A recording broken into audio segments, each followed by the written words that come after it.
Good evening, everyone. We're going to call tonight's meeting to order. I'd like to begin with an approval of the agenda. Can I have a mover and a seconder, please?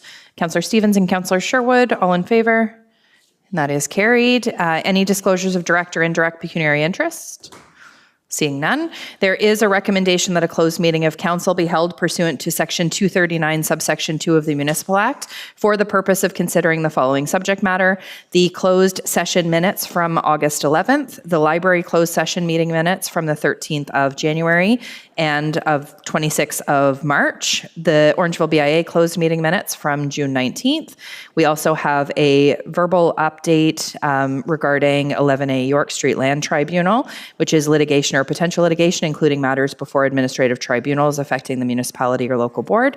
And we also have a verbal update from the CAO regarding performance review, and that's labor relations or employee negotiations. Can I have a mover and a seconder to go into closed? Deputy Mayor and Councillor Andrews, all in favor? And that is carried. We are now in closed session.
Thank you, everyone. Welcome to our council meeting this evening. We are going to begin the open portion of our meeting. We will begin with the singing of our national anthem, so I will ask that you rise if you're able, please.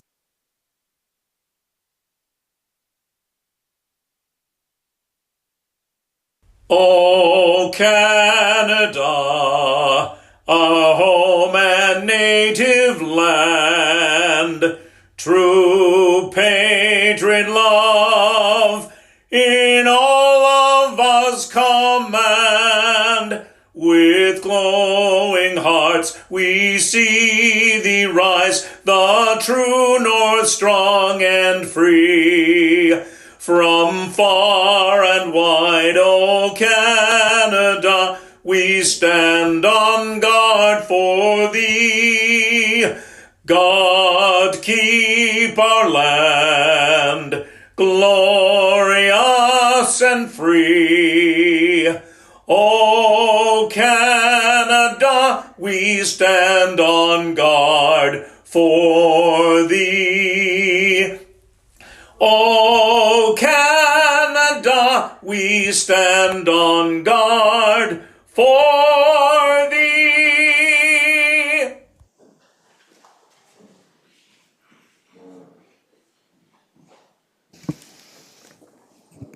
We would like to acknowledge the treaty lands and territory of the Williams Treaty Nations and the Mississaugas of the Credit First Nation.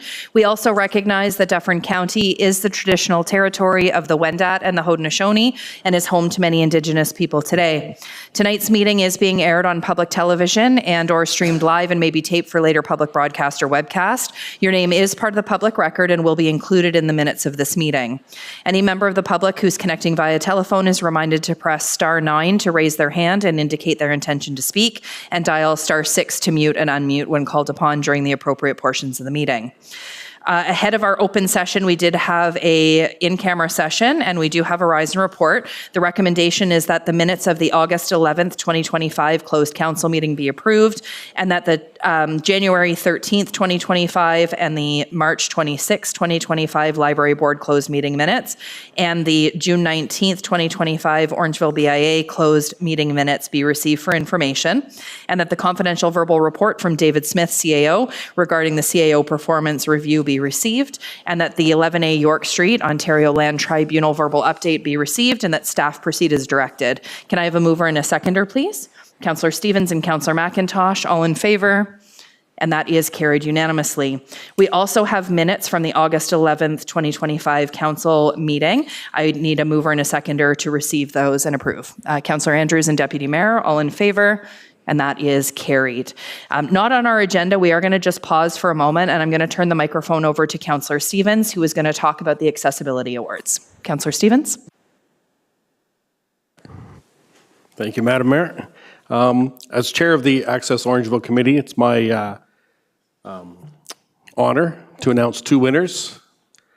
These winners, we have the Accessibility Championship Award recognizes individuals, local businesses, and community groups who demonstrate a passion for making our community more accessible and inclusive. We have two winners tonight, as I said. Our first winner is Vivian Petho. She won the award for her outstanding service and her dedication. Vivian spearheaded and implemented the Opportunity Garden project, which has neurodivergent adults who grow sprouts under the guidance of staff, and then they get donated to the food bank. Vivian won her award, $500. She has donated it to the Orangeville Food Bank. So thank you, Vivian.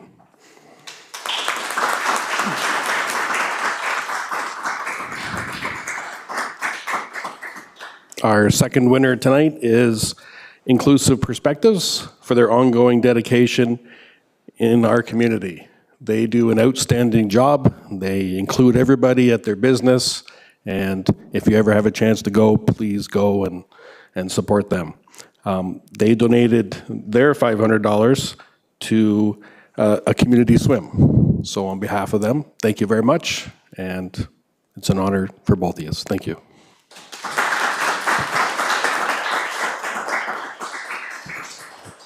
Thank you, Councillor Stevens, and congratulations to our winners. Vivian and Inclusive Perspectives, thank you for everything that you're doing for our community. For those who haven't popped by Inclusive Perspectives, it is a really, really cool and special place, so go pop by and check it out. We are going to take a very brief recess so that we can take a couple of photos with council in the atrium, and then we will be back for open forum.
Okay, welcome back, everyone.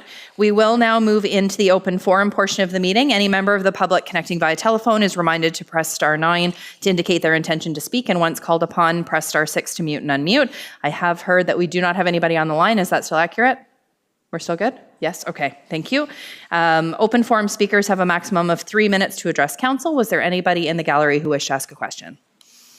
Matthew, come on up.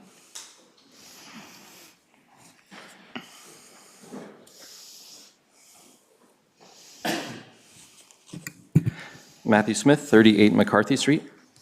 Hey, my question tonight is regarding the agenda item 13.1.4, the transit schedule update. So I don't have a question specifically about the schedule, but it's just something in the report that I'd like clarification on.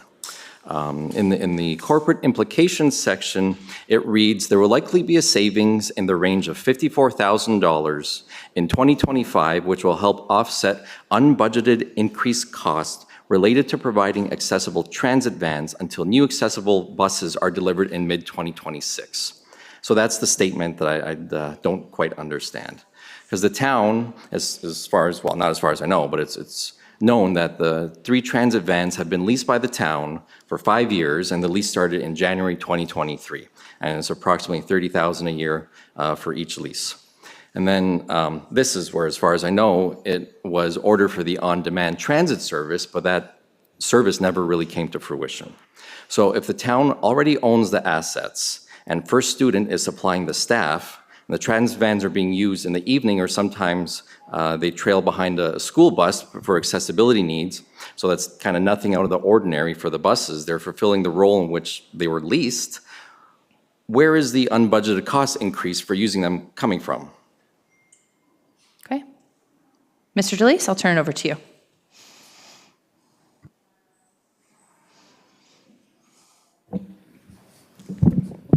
Thank you, Madam Mayor. To answer the question, I'll try to keep it as brief and simple as I can. There's always operational issues that you run into. With every business plan, you're always looking for efficiencies.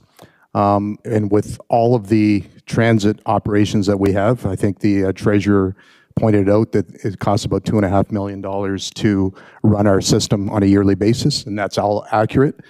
So because we have gone to an expanded route system, we've made it more efficient. There was a business opportunity to save some money. Now, it's not necessarily just to do with the vans, although that is in there, but certainly that is a piece of it. Thank you, Mr. DeLeese. Okay, I'm good, thank you. Thank you. Was there anybody else in the gallery who wished to ask a question tonight? Great, not seeing any. We will move into public delegations. I would happy to invite up Heather Hayes, the Executive Director of the Orangeville Food Bank, with the annual update on the current status of food insecurity in Orangeville and Dufferin County. Heather, it's always a pleasure to have you here. We do also have Carrie Ann in the audience from the food bank as well, supporting Heather. So thanks for being here, Carrie Ann. Okay. So thank you so much for having We are going to need you to pull the microphone closer or have a Okay. seat so that you're close to it so that right. we can hear you on the live Awesome. stream as well. Okay. Thanks, Heather. How's that? Better? Awesome. I'm going to start my presentation. In the spirit of reconciliation, we have taken up a new Anishinaabe word, as we stand on Treaty 18 and Treaty 19 land. So every month we learn a new word because, you know, you think about how many times you travel to a foreign country, you learn a few phrases. We're standing on somebody else's land, we should learn a few phrases. Ane Bonjour, thank you for having us tonight. And Mino Gijigad, it's a nice day to be here. So thank you so much. Let me go, oh yeah, I gotta push the buttons, hold on. Anybody who knows me knows this is not my scene, Jelly Bean. Just a second, oh, more things are happening. Yay, team. So this is the scary chart that I show you every year. We took out a couple of years in there. We went from 15 to 19 because there were very few, very small increases. But as you can see, the increases from 21 to 24 were pretty substantial. Last year, we were happy that we only saw a 13% increase, which was much better than we had anticipated. But even with that, we saw a 15% increase in the food distribution from last year to this year, but our donations are down 22%. Okay, so more food goes out the front door than is actually coming in the back door. We also have increased our perishable spending by 77%, perishable spending by 23%, and non-perishable spending by 77%. So this year we spent this year in the budget is $325,000 for perishable spending. That's a lot of money to raise in the community. And while we have to remember that food banks are not funded by the provincial or federal governments, we're incredibly thankful to the town of Orangeville and to the county of Dufferin. Your donations to support the food bank account for about 7% of our budget. So moving on to, whoops, darn it. Something's happening. Stop that. Does not like, yay. So we distributed 605,000 pounds out to clients last year. Some of those numbers are in there. It's one of the biggest disturbing numbers that we see is 60% of the people there's a 60% increase in the amount of people working as opposed to last year, right? So that's a big number, a big jump. And 124% increase in the number of seniors accessing services. Again, seniors' pensions do not keep up with the cost of living. And so this is Hunger in Our Riding through Feed Ontario. You can see that over the course of last year, there were almost 35,000 visits to food banks in Dufferin and Caledon. Orangeville and Grand Valley made up almost 26,000 of those visits. Which is huge. There's a 19% food insecurity rate in Ontario, or in Dufferin County, and a 1 in 4 in Ontario are food insecure at this point. Oh, gosh darn it. Carrie Ann should be up here. Most of you know that we were really lucky to take out a lease on the old schoolhouse in Grand Valley. As part of our commitment to the Grand Valley community and the Dufferin Food Share, and we're thrilled with that space. We're going to be able to provide not only more services to the residents of Grand Valley, but also bring in community services within that space to provide services to the residents of the valley. You can look at all of our stats there. We provided over 10,000 meals at the vending machine in the Orangeville Library. Our community market served almost 2,000 people in the county last year, and the seniors markets are supporting just under 1,000 seniors in buildings here in town. And then on to the advocacy piece. The system is still shit. It hasn't changed. It's still as broken as it ever was. We still see people sitting across the desk from us who look exactly like you, who are your neighbors, who are your friends, and the system is letting them down. I tell everybody who walks through the door, you didn't let yourself down, the system did. And we need to change. So we need to invest in a stronger social safety net, obviously affordable housing, and a stronger workforce. Only 30% of the people who pay into EI can access it in Ontario. That's ridiculous. Under EI is Ontario Works at $733 a month. So if you didn't qualify for EI, that's your only other option. Wow, that's impressive. Can I just get a motion from council to allow Heather to continue? Councillor Andrews and Councillor Prendergast, all in favor? Perfect. Go ahead, Heather. All right, thank you. And so it's incredibly broken. We know that this is Hunger Awareness Month. We're hoping for change. We've done the delegations, you've done the delegations, Amaranth has, we've all been down to Roma and to AMO. I'm not sure that things are changing as quickly as is need be. Food Banks Canada is working towards a reduction of 50% in food insecurity by 2030 is their goal, which is a pretty substantial goal for us. We'll hope that the advocacy will continue to get us to a better place in the future. Thank you so much for what you guys do for us. I could tell you all about our volunteers and all the rest of the stuff, but that's left for another time. I hope you'll join us for our MPP Food Sort on September 22nd. And the quote I want to leave you with is, nobody made a greater mistake than he who did nothing because he could only do a little. And thank you for choosing to do little. You do great work, but again, the system is broken. It's going to take a whole lot to fix it. So thank you for everything that you do.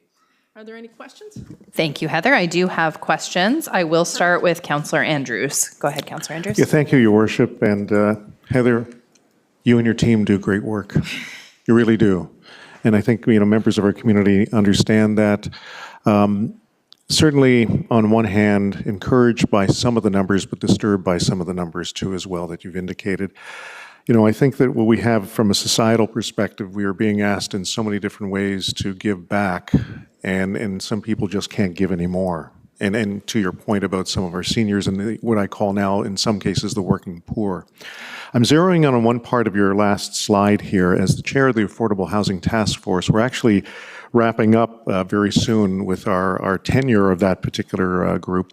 We meet this Thursday, but what was interesting is to hear in some of the conversations we had at AMO about some of the other municipalities that are in fact dealing with the same types of situations that you're dealing with, is the ability of individuals to afford housing, whatever it's defined as being, but also to put food on their table, and what becomes the priority. So, having to come up with some effective solutions. So, the question I have for you is, have you had a thought of some sort on how an initiative, be that under the umbrella of the food bank, could initiate some form of affordable housing?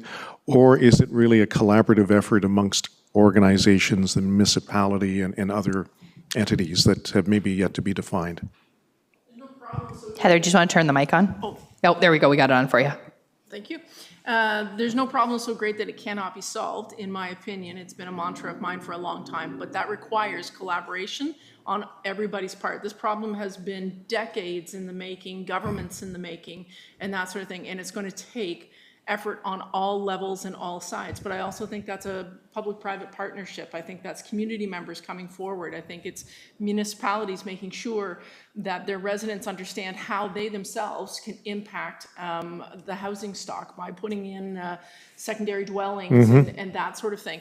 Tiny homes are great, but I kind of feel like there's some planning problems with that from a municipality perspective. But I think this is a problem that is solved in lots of different kinds of ways, whether that is increased housing allowances to the county so that they can support people and they can do that. Again, secondary dwellings, I think, will have some impact. And developers have to come to the table to be able to build the kinds of housing that the municipality needs.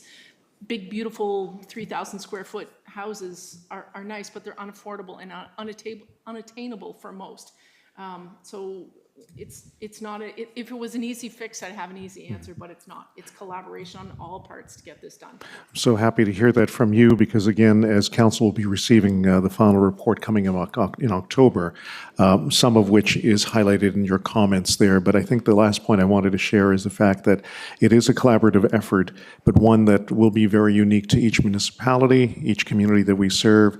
And we still have a number of opportunities to provide solutions, but it's not just one solution. Okay, thank you. Well, and you'll be happy to know, Councillor Andrews, that Heather lends her expertise on our county committee as well, and we're so grateful that she's on that committee because she's providing some really great insights to us. With that, Councillor Prendergast, you're up next. Thank you, Mayor Post, through you. Thank you, Ms. Hayes. Always great to hear from you. I appreciate your enthusiasm and true love for what you do and helping those in our community. And congratulations on the expansion to Grand Valley and serving those in that community. I had the opportunity to speak with Ms. DiCaprio about the wonderful partnerships that might exist there to bring more supports and services to that community. My question is just, have you had the chance to approach the Grand Valley Council and ask them perhaps for financial support? Delegation scheduled at the end of the month. I believe the 26th is when I delegate to them. Right? Am I on? I'm okay. I'm delegating to them. The town of Orangeville has a tax relief program for not-for-profits, and so we take advantage of that. I will be asking Grand Valley for the same thing because we are now in their community. And while we had a small footprint there, we've committed to the community and followed through on our commitment to make sure that we provide the services that the community needs. So, thank you. I'm not seeing any more questions from council. So with that, Heather, thank you so much for being here. And just as a reminder to the community, we do have a large Rooted in Community food drive coming up on October 4th that I will talk about several more times between now and October 4th. But while you're here, I need to give the opportunity to plug that. So thanks, Heather. With that, there's a recommendation that council receive the presentation from Heather Hayes, Executive Director of the Orangeville Food Bank, the annual update on the current status of food insecurity in Orangeville and Dufferin County for information. Can I have a mover and a seconder, please? Councillor Sherwood and Councillor Stevens, all in favor? And that is carried. There are no staff or consultant presentations, so we will move into the consent agenda. The following items have been compiled under the consent agenda to facilitate a single vote for council consideration. Council may remove any item from the consent agenda for individual consideration.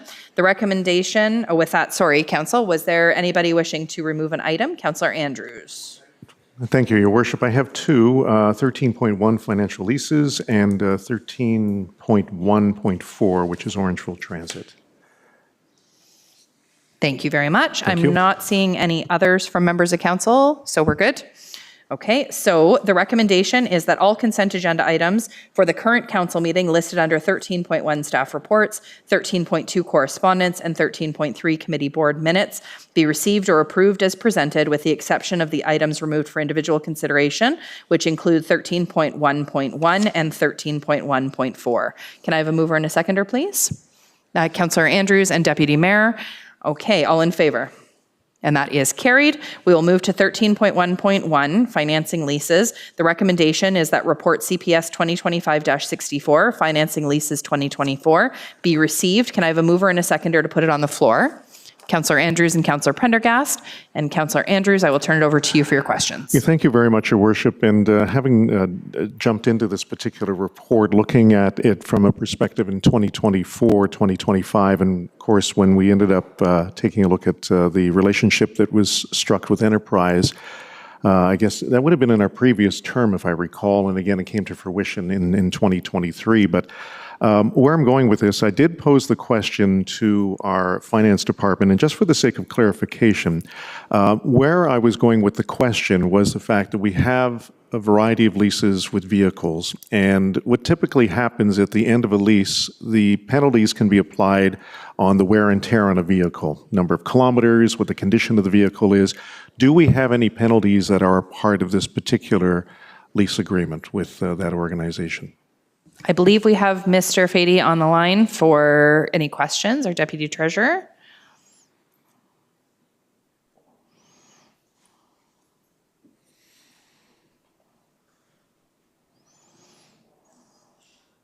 There we go. Good evening. Sorry, Good evening. stuck on the video there. Yeah, and through you, Mayor Post, to Councillor Andrews, I'd say we're not aware of any additional costs at this point beyond what was set out in the report. And to Councillor Andrews' point, there are provisions in those lease agreements for excess vehicle kilometers if there are damage to the vehicle, or if you were to return them early. So our staff manage that through operations, the maintenance, the timing of replacing vehicles is timed to coincide when the lease is up for those vehicles. No, that's extremely helpful. Does that get to your question, Councillor? It does, and I appreciate it. I think what was important is that, for the general public, that they have an opportunity to at least hear, where we are with that type of part of our operation. Because again, lease vehicles, from a general public perspective, but also from a municipality, are operated a little differently. And I think that the assumptions can be made, and I think it's important just for the sake of clarification here at Council this evening. So I appreciate the response. Thank you. Thank you, Councillor Andrews. I don't see any further questions from council, so I will call the vote. All in favor? And that is carried unanimously. We'll move to 13.1.4, the Orangeville Transit Schedule Update. The recommendation is that report INS 2025-42, Orangeville Transit Schedule Update, be received. Can I have a mover and a seconder to put it on the floor? Councillor McIntosh and Councillor Sherwood. Councillor Andrews, I will turn it over to you. Thank you. I'm going to make this very quick, but again, I want to thank staff for implementing the new schedule. There has been some enormous positivity, but there has also been some comments that have been made from members of the public who have reached out to me. And I think it happens to be the matter of communication. And so, this is not even a week into this. I mean, that's the thing. Not even a week, and people are either loving it or they're complaining about it. So I guess my question to Mr. Deluce would be, is there a communications plan at some point in the implementation of this to address some of those concerns? And again, I'm just representing some of those who have contacted me saying, some of it is user error, as I call it. People not looking at the schedule, they have they're creatures of habit. They go to their bus stop and they somehow miss it. And then they end up blaming us for something that they should be blaming themselves on. But having said that, communication, I think, is really, really important to make sure that people, are kind of getting acclimatized to this. Mr. Deluce, I'll turn it over to you. Thank you, Mayor Post. I'm grateful for the opportunity to speak to that, Councillor. And certainly, since the meeting that we were approved and directed by Council to implement the new transit routes, as we like to call them, we started a communications plan through our department, through our friends in communications, and we launched that August 1, or the very first week in August, and we continued on and ramping it up until we got to the actual implementation date, which was September 2nd. However, we do understand and realize that people are creatures of habit, as am I, very superstitious at times too. So what we did was we had our operator follow the old routes and go by and pick up, as we like to affectionately call them, the stragglers.